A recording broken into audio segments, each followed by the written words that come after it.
Hello, everyone. Thank you so much for being here. I am so glad that you joined me today. I am just going to be doing some of my normal chores and providing a little bit of body doubling and cleaning motivation.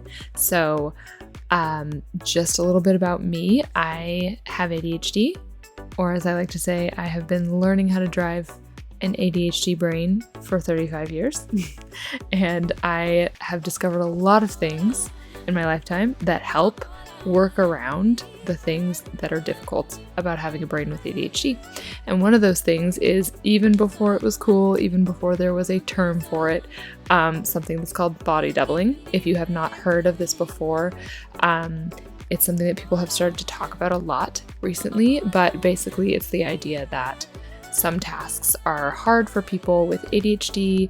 I've heard that some people with autism find this helpful as well, and same with things like depression and things that make it difficult to find the motivation and the energy and the kind of get up and go to start a task, even if the task is very simple. And so often the concept of just having somebody nearby or having somebody modeling the work that you're trying to do, or just having somebody kind of around in the vicinity, that's called body doubling, and it is often useful to people who have a hard time with that motivation to start a task, to finish a task, to do a task well. And I've been using this for many years, even before I realized that that's what I was doing. I would often have like a show playing just kind of in the background in my home while I was going about my daily tasks, cleaning, chores, whatnot. And I found that it was something that I naturally just did, and I knew that it helped me. I also remember being a kid, and when it was time to clean my room, I felt like I could not do it. It was far too overwhelming. And I would ask my parents and beg them just to sit in the room with me, because I just intuitively knew that I would be able to do that. I would be able to do it if someone were there with me. So anyway, I hope that this helps you, and I hope that you find some motivation, some energy, and some dopamine enough to do what you have to get done today.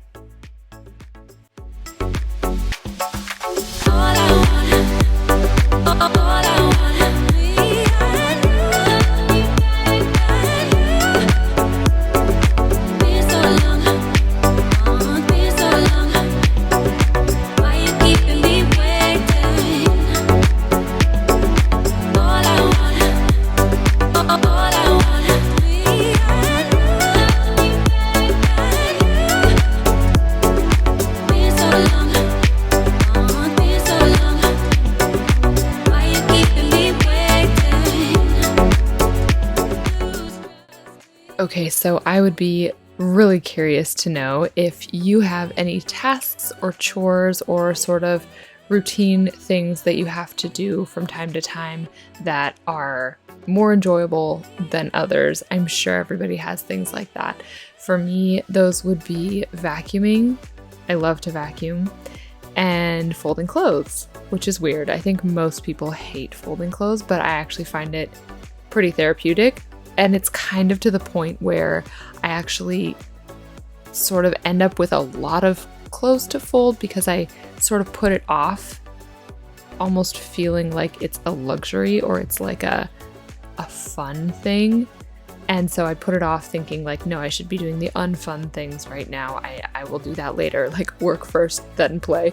But then what ends up happening is, like today in this video, I have like 3 different loads to fold, which is totally fine with me, except when it becomes a task that's so big that I don't have the time to do it.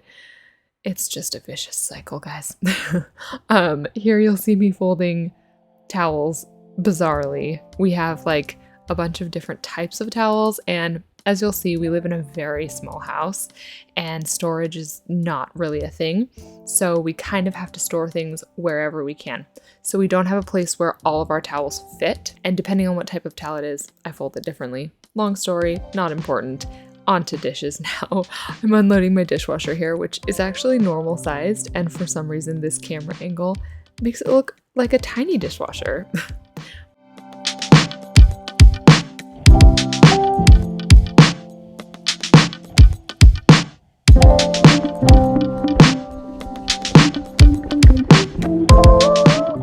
however, is tiny, and this angle makes it look bigger than it is. So, you know, cameras are weird.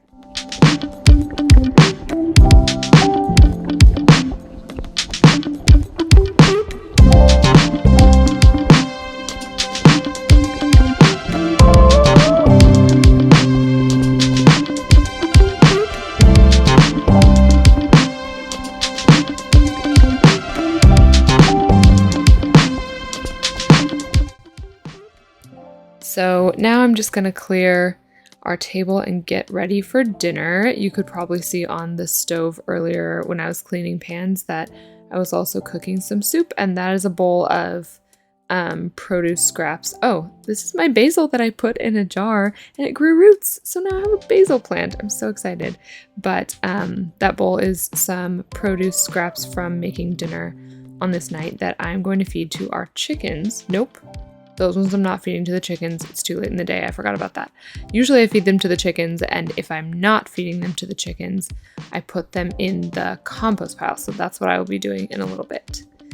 You can probably see in the background out my back door that I'm line drying some clothes out there, and I've done that in summers past before, but I never had like a really good line to hang them on.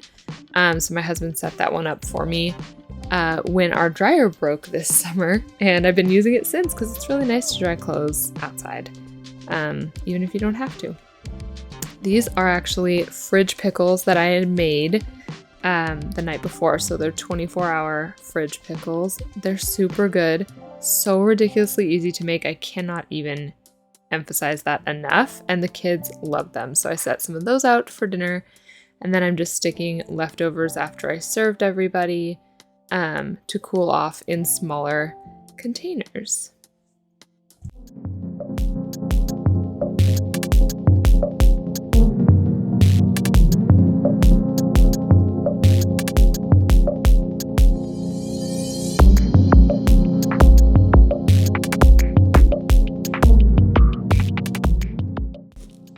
And this is our little robot vacuum. My 6-year-old Axel named him Mr. Cookie because he's the shape of a cookie, and I just love that. So I try to run this at least once a day. We have 2 dogs and 2 boys and a very, very small house. And so the floor just ends up covered just constantly. And so I was vacuuming multiple times a day and never feeling like it was done. And so this little guy is super helpful.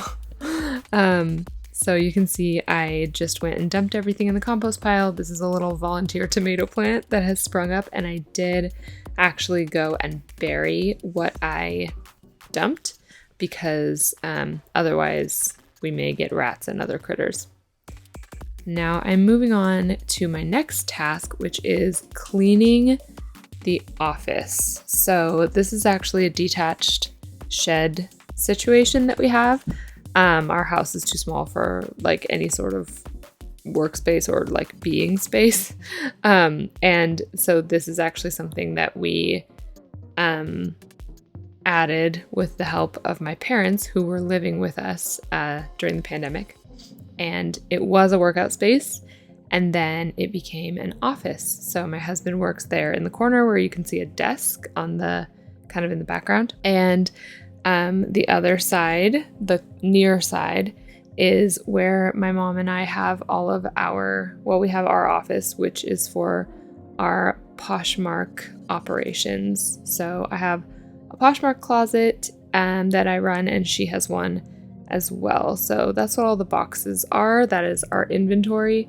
And then we have a desk over there to the right.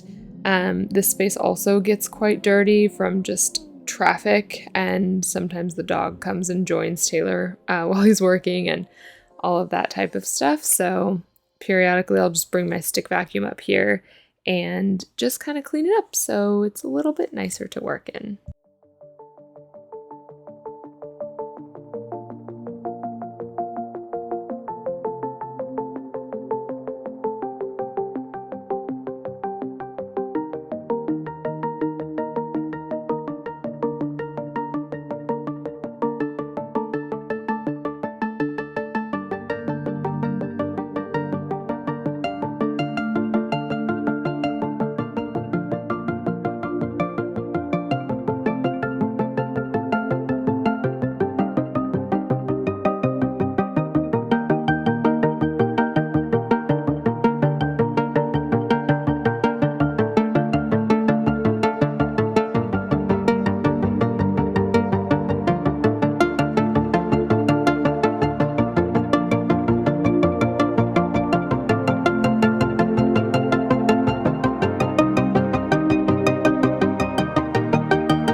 And at this point I had a couple of questions about items to answer in the app.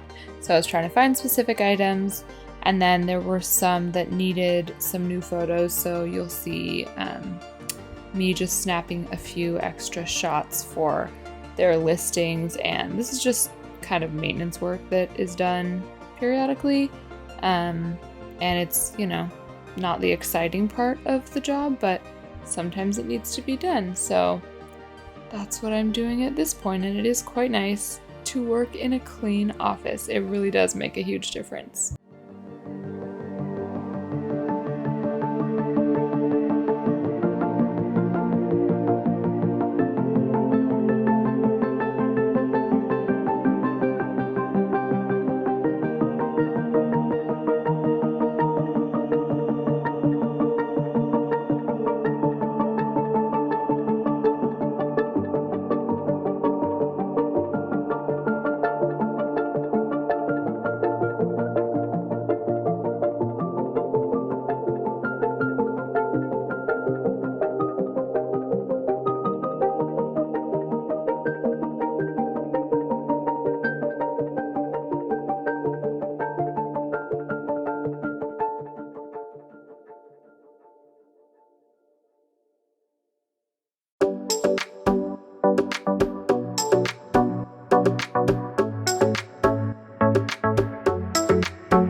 And this is actually the next morning, hence the pajamas that I'm wearing. I think this video sees like 30 outfit changes, but it is only over like a 24-hour span, maybe even less. But I'm just unloading the dishes here once again. Sometimes we have days where we have like 2 loads of dishes in 12 hours, and sometimes we have days when we only do 1 load for 2 days. So this was one of those heavier on the dishes days. And I'm just unloading those before I get to the rest of my chores.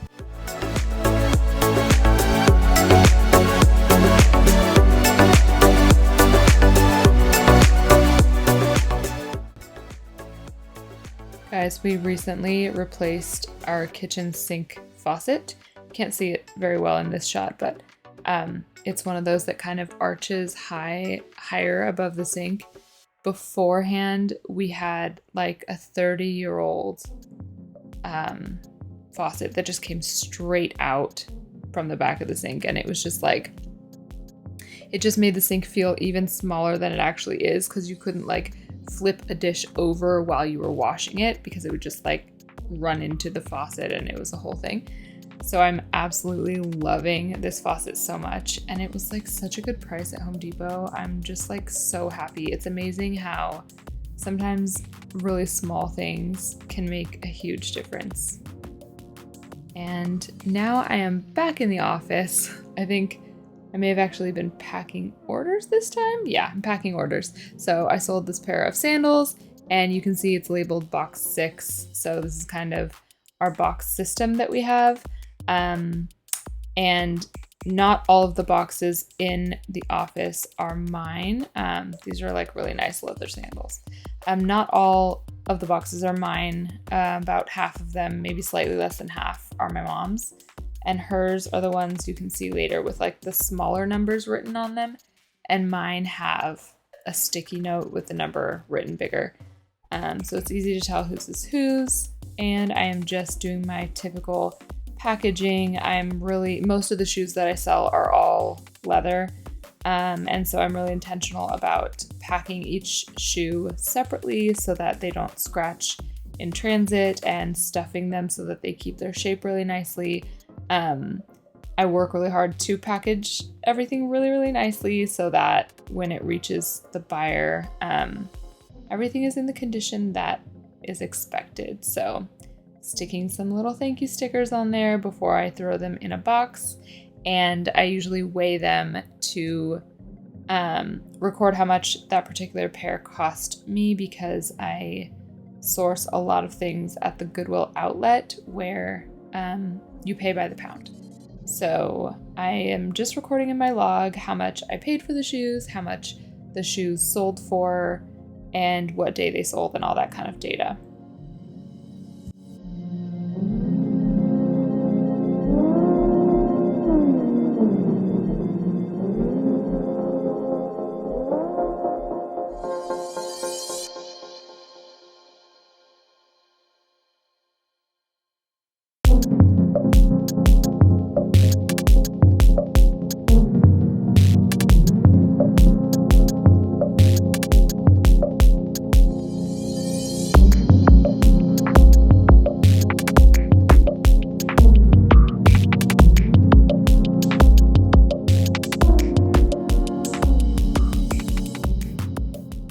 And here we have outfit change number 343 of the day. Actually, this is day 2 of this video.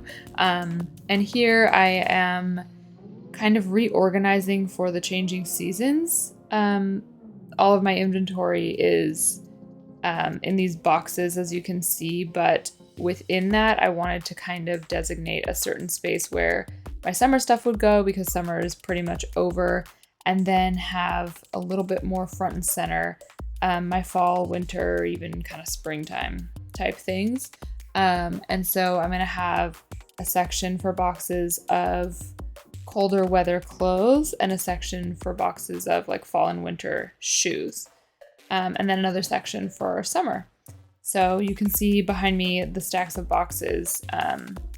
Really only the rightmost 3 columns are mine, and then the other 4 columns on the back wall there are my mom's, and then I have another stack off to the side that you can't see. But this is how we do it. This is how we operate. We just have everything in their boxes, and like I said before, I like to wrap shoes. Like even in storage, I like to make sure that they are protected and kept clean and in nice shape. So here I am kind of recataloguing things. So as I put things into boxes based on season, I have to go into each listing and edit the listing to tell me which box that item is now located in for when it sells, and I have to pack it up.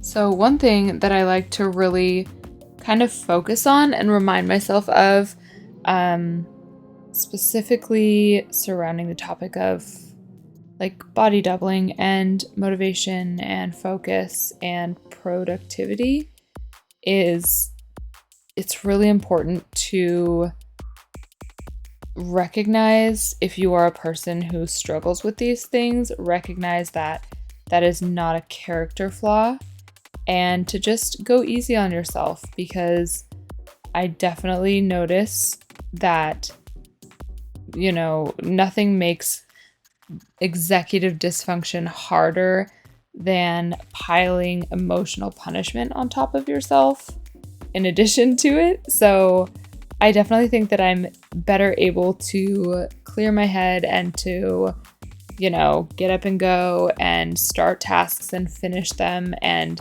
like do my best at all of those things when I am not being hard on myself and I'm just having understanding for myself and just recognizing that sometimes things are hard and that doesn't make me a bad person or a lazy person. That's a big one, I think, that a lot of times people are mistaken for being lazy. And really, I don't think I've ever met a lazy person, but I've met a lot of people who struggle with executive function, and the two are simply not the same. So this is your daily reminder to go easy on yourself and recognize that struggling with something does not constitute a shortcoming or a flaw. It's just the hand that you're working with, and you can learn how to work with that, but you don't have to punish yourself.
Okay, so watching myself do this as I'm editing is kind of hilarious because it looks like utter chaos. But I remember the person that I was doing this task, and that person knew exactly where every single item was, what every single box was doing, the rhyme and reason for every single little piece of this shot that you're looking at. And so it's kind of funny. I think sometimes it's hard when you're doing a task like this and you have to make a mess before, it has to get worse before it gets better. The hardest part of doing a task like this, tell me if you can relate, because oh my gosh, this has happened to me just endless times. But when you have to be interrupted and you can't finish it all the way through, especially if it's for any sort of extended period of time, because then you come back and it does look like chaos and you're like, I don't remember what I was doing with this thing and this one and where does this go and what was I thinking? And I think that's why a lot of times I'm like, you know what, I need to do this and finish it. Otherwise, it's going to be so overwhelming when I try to pick it back up again. But I did get to finish it all the way through this day, which is really nice and helpful.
this is what it looks like, all reorganized.